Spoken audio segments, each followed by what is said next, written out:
Hey guys! Nutty here to show you a few tips and tricks I've learned as a survivor in Home Sweet Home Survive.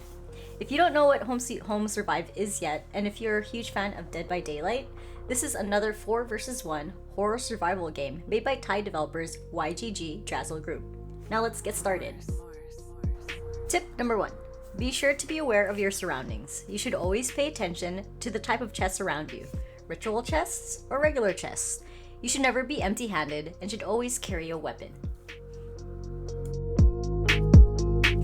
Tip number 2. Learn to be the decoy. Learning to decoy is something you should really master if you want to get better at the game. You can carry different items to stun the Spectre and can even team up with other teammates. The best technique you can use is 360ing the Spectre and using your weapon. But you have to make sure you pay attention to your health and stamina. You have to be very aware of when you'd need to drop from the second floor or use a vent or pot to teleport. Remember, you can always regenerate your health and stamina when you bump into syringes or energy drinks.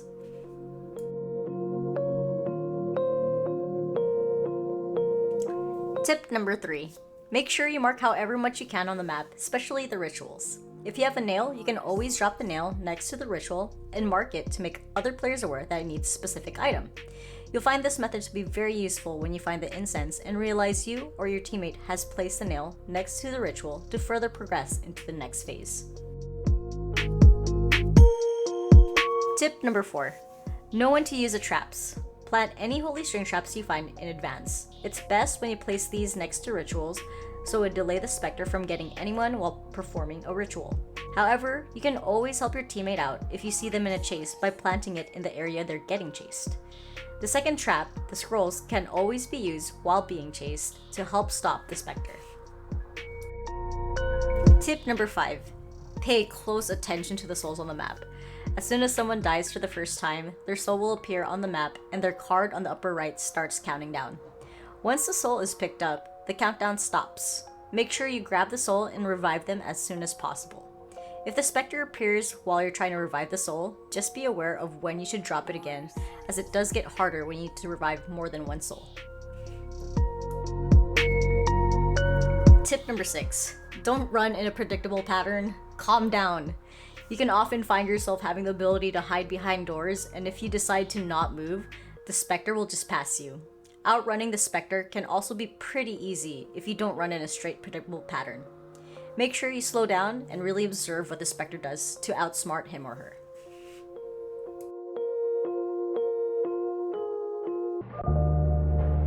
Tip number 7. Open as many doors in the beginning of the game. Each Spectre has their own technique, and if you've played as Spectre before, you know that doors can be a nuisance during chases. In the beginning of the game, try to open as many doors as possible so that the Spectre doesn't have the ability to break them in advance, so that you can use them later on during chases. Tip number 8. Complete rituals only up to 99% and pay attention to phases. Similar to Dead by Daylight in what we call 99ing exit gates, it's a great technique to not fully finish the rituals, leaving them at 99%. The reason why this is done is because there may be a possibility for the Spectre to camp the last body.